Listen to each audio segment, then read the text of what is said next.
Thank you, Hakan Fidan. It is good to be in Ankara. I've been looking very much forward to this visit. We have had many contacts during the last couple of months, among them discussing what you mentioned, the proposed legislation putting a ban on Quran burning in Denmark, and it's good to meet you here in person in Ankara. When I left Copenhagen yesterday, it was cold and dark, and it was raining, and when I return later tonight, it's still going to be cold and dark, so I'm considering staying here for a few more days. At least I'm sure that this will not be my last visit to Ankara in my capacity as Minister of Foreign Affairs. I really appreciate the conversation we just have had this afternoon, you and me, alone tête-à-tête. It has been frank, it has been constructive, and for me at least, also quite informative. Denmark and Turkey are good allies based on a shared will to understand each other's perspective. And though we don't necessarily see eye to eye on all issues, I not only hope, but I'm convinced that we can strengthen our bilateral relationship going forward. My government is fully dedicated to enhance our alliances around the world and committed to enhance our bilateral relations. And we also discussed that there's a huge potential in terms of investments and trade and people-to-people contacts. But talking about alliances around the world, the time called for more dialogue, more outreach, more cooperation. And Turkey plays an important role in regional politics, in world politics, and in the Middle East. A role that also comes with a certain responsibility. And as you mentioned, our conversation this afternoon has been broad and substantial. The situation in Israel and Gaza is concerning to all of us, not least the humanitarian dimension on this. The Danish government strongly condemns Hamas' terrorist attack against Israel on October the 7th. Nothing can justify the brutal assault against Israeli civilians. And we consider Hamas being a designated terrorist organization, and with good reasons, I believe. We are not necessarily agreeing on all aspects about this, but we are agreeing that we should now spend more efforts in dealing with the humanitarian crisis. We should ask for humanitarian corridors, and we should also find ways to re-energize the peace process, because at the end of the day, we should all try to achieve a two-state solution, which will be the precondition for a lasting and sustainable peace. We are concerned about the situation. And that's why the Danish government have decided to step up our humanitarian assistance to the civilian population in Gaza last week.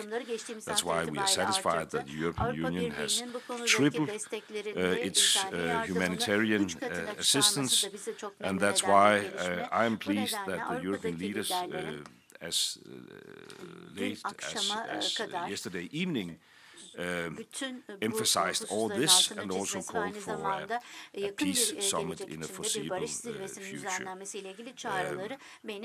And I think Turkey is an important partner in all this. Turkey can play an important role in this regard. We also discussed Sweden's application to join NATO. I also discussed that with the Foreign Affairs Committee in the Parliament a couple of hours ago.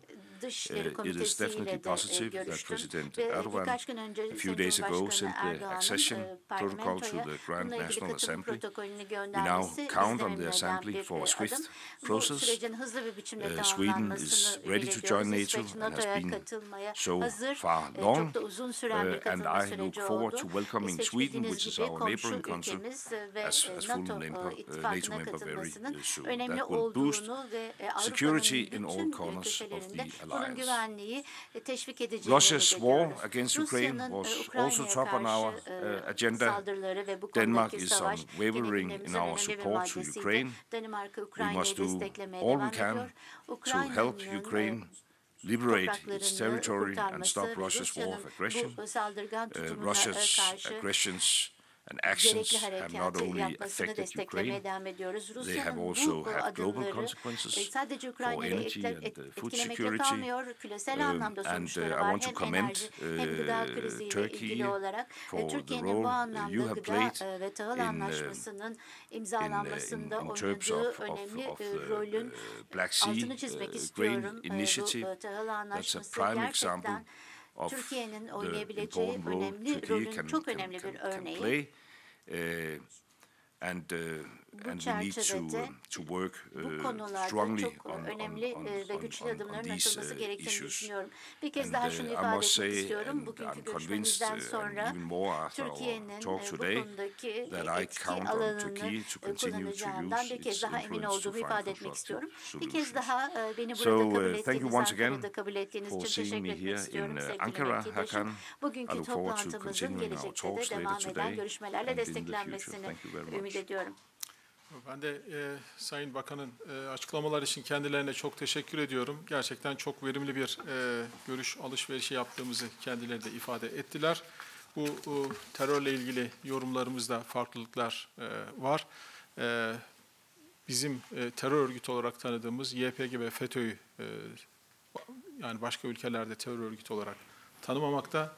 Aynı şekilde biz de Filistin devletinin bir parçası olan, devlet sisteminde bir siyasal parti olan Hamas'ı da terör örgütü olarak tanımadığımızı kendilerine söyledik. Ama bu bizim insanların, sivillerin öldürülmesini kabul ettiğimiz manasına gelmiyor. Tam tersine en başından itibaren kınadığımızı da söyledik. Teşekkür ederim.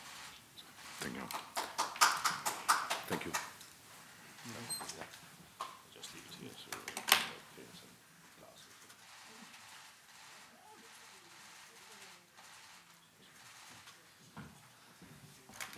Someone to